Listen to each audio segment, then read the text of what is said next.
بسم اللہ تعالی والصلاة والسلام علی رسول اللہ، اما بعد۔ 2 دن قبل ہم نے مسائل زکوٰۃ کورس کی ایک نشست کی، تو اس نشست کے حوالے سے 2-3 سوال دوبارہ آئے ہیں، تو میں نے سوچا کہ جن احباب نے یہ سوال پوچھے ہیں ان کے علاوہ بھی استفادہ عام کے لیے ان کے جواب ریکارڈ کر کے آپ کے ہاں پیش کر دیے جائیں۔ سب سے پہلے رانا عثمان صاحب ہیں، لاہور سے ہمارے دوست، انہوں نے سوال کیا کہ جب آپ یہ بیان کر رہے ہیں کہ بنو ہاشم جو ہیں اور بالخصوص سادات کرام زکوٰۃ نہیں لے سکتے اور صدقات واجبہ نہیں لے سکتے، تو آپ نے یہ تو ریکویسٹ کر دی اپنے سامعین و ناظرین کو کہ آپ اپنے مال کا کچھ حصہ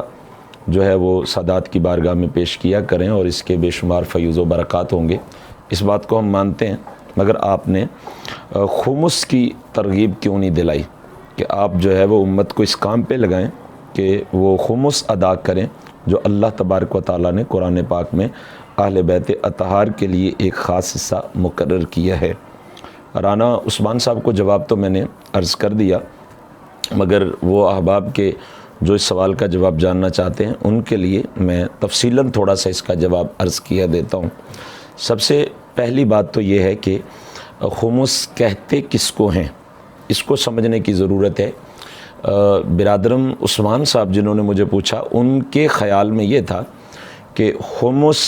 ہر انسان کی جو آمدن ہے اس کے 5ویں حصے کو کہتے ہیں، کہ ایک بندہ اگر 20,000 روپے منتھلی تنخواہ لیتا ہے تو اس میں 5واں حصہ یعنی 4,000 روپے خمس ہے، اور اسی طریقے سے اگر کوئی بندہ اپنی دکان میں بیٹھا ہوا 10 لاکھ روپیہ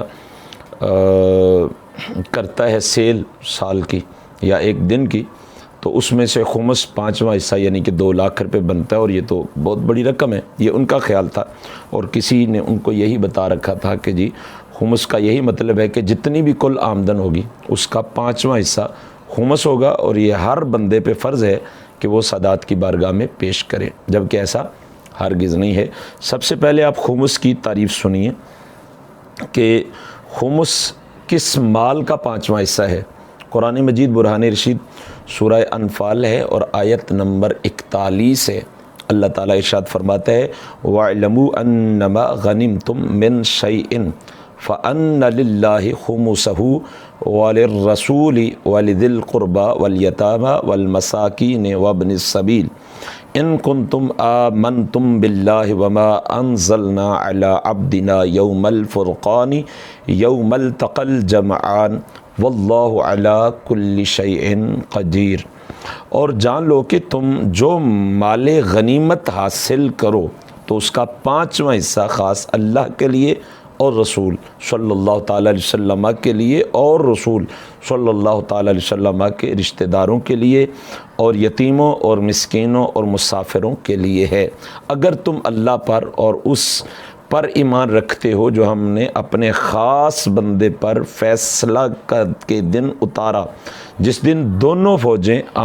آمنے سامنے ہوئی تھیں، اللہ ہر شے پر قادر ہے۔ یہ وہ آیہ کریمہ ہے کہ جس میں مال غنیمت کا تذکرہ ہے اور مال غنیمت کے بعد خمس کا حکم ہے، تو یہاں پہ جو مال غنیمت ہے اس کا 5واں حصہ اللہ تبارک و تعالیٰ فرما رہا ہے کہ وہ اللہ کے لیے ہے، اللہ کے رسول کے لیے ہے، اور رسول اللہ صلی اللہ تعالیٰ علیہ وسلم کے رشتہ داروں کے لیے ہے، یعنی اہل بیت اطہار کے لیے ہے۔ تو یہاں پہ واضح طور پہ لفظ موجود ہے وَاعْلَمُوا أَنَّمَا غَنِمْتُم مِّن شَيْءٍ فَأَنَّ لِلَّهِ خُمُسَهُ، کہ وہ جو مال غنیمت تمہیں حاصل ہوگا اس کا 5واں حصہ جو ہے وہ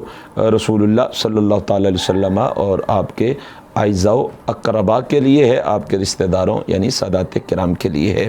تو اس سے میں یہ نتیجہ آپ تک پہنچانا چاہ رہا ہوں کہ ہر مال کا 5واں حصہ فرض نہیں ہے، خمس نہیں کہلاتا، بلکہ مال غنیمت سے 5واں حصہ۔ اور طریقہ کار یہی تھا کہ جو بھی مال غنیمت آتا، جب یہ آیہ کریمہ نازل ہوئی تو اس کے بعد جب بھی مال غنیمت آتا اس میں اس کے 5 حصے کیے جاتے، اور ایک حصہ اللہ اور اس کے رسول صلی اللہ تعالی علیہ وسلم عز و جل اور رسول کریم صلی اللہ تعالی علیہ وسلم کے اعزا و اقربا کے لیے مخصوص کر دیا جاتا اور باقی 4 حصے جو ہیں وہ مجاہدین میں وغیرہ وغیرہ تقسیم کر دیے جاتے، اور جو 5واں حصہ ہوتا اس میں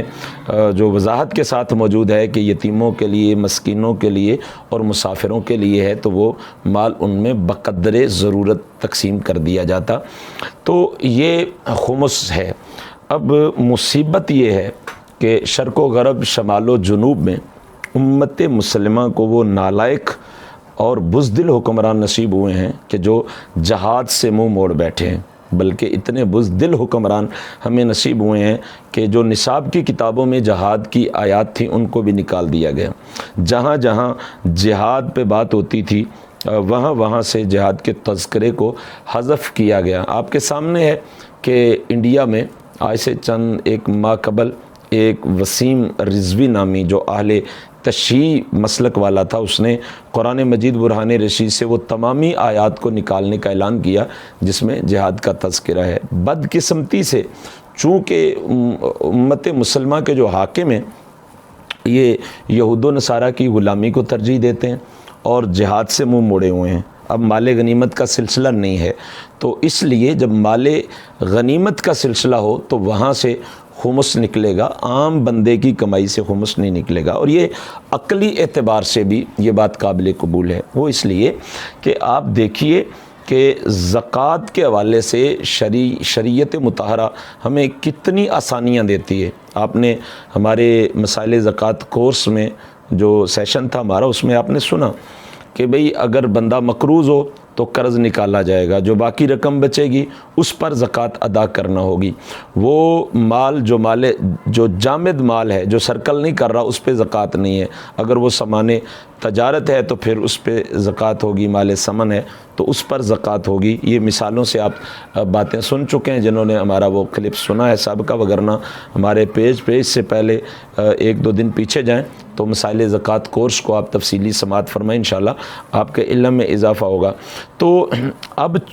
چونکہ یہ شریعت کی آسانی ہے کہ اگر آپ نے قرض لینا ہے کسی سے تو اس پر بھی زکوٰۃ ہے، مگر جب تک اس کا 5واں حصہ آپ کو وصول نہیں ہوگا تو آپ پر زکوٰۃ ادا کرنا اس کی فرض نہیں ہے۔ جب 5واں حصہ وصول ہوگا تو پھر زکوٰۃ کرنا آپ پر فرض ہوگا۔ یہ بھی میں مثالوں سے عرض کر چکا ہوں۔ تو جب دین اور شریعت اتنی آسانیاں پیدا کرتی ہے تو یہ کیسے ہو سکتا ہے کہ ہر بندے کی کل آمدن کا 5واں حصہ جو ہے وہ ایک مخصوص طبقے کے لیے فکس کر دیا جائے؟ یہ عقلاً بھی محال ہے کہ ایک بندہ جو ہے وہ 20,000 روپے ماہانہ کماتا ہے تو اس میں سے 4,000 جو ہے وہ اس مد میں نکال دے۔ ایک بندہ لاکھ کماتا ہے تو 20,000، بھئی یہاں پہ تو لاکھ میں 2,500 اللہ کے رستے میں سال کے بعد دینا ہے، تو یہاں پہ امت کے لیے مشکل بنی ہوئی ہے۔ تو جب بھی اس کو آمدن ہوگی، جتنی بھی ہوگی، جس مد میں بھی ہوگی، تو اس کا اگر 5واں حصہ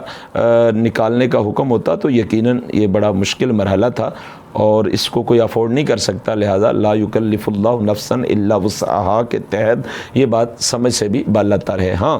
یہ بات میں ضرور عرض کرنا چاہوں گا کہ برادرم رانا عثمان صاحب نے جو سوال کیا تو انہوں نے کچھ اہل تشیع علماء اور ذاکرین کے خطاب سن رکھے تھے جو یہ بتا رہے تھے بھی جو بھی نفع ہوگا تو اس کا 5واں حصہ جو ہے وہ سادات کو دیا جائے گا، جبکہ ایسا ہرگز نہیں ہے۔ یہاں پہ مال غنیمت کا تذکرہ ہے۔ جب یہ بات ہوئی تو ہمارے اس بھائی نے کہا کہ دیکھیں جی وہاں پہ تو انہوں نے یہ جو غنیمت کا مال ہے اس کا ترجمہ یہ کیا ہے کہ جو بھی تمہیں نفع ہوگا، جو بھی تمہیں آمدن ہوگی، غنیمت کا ترجمہ یہ ہے۔ تو اس کا جواب یہ ہے کہ اسی آیہ کریمہ میں آپ دیکھیے کہ اللہ تعالیٰ ارشاد فرما رہا ہے کہ یوم الفرقان یوم التقى الجمعان، کہ جب وہ 2 فوجیں آمنے سامنے ایک جگہ پہ جمع تھیں،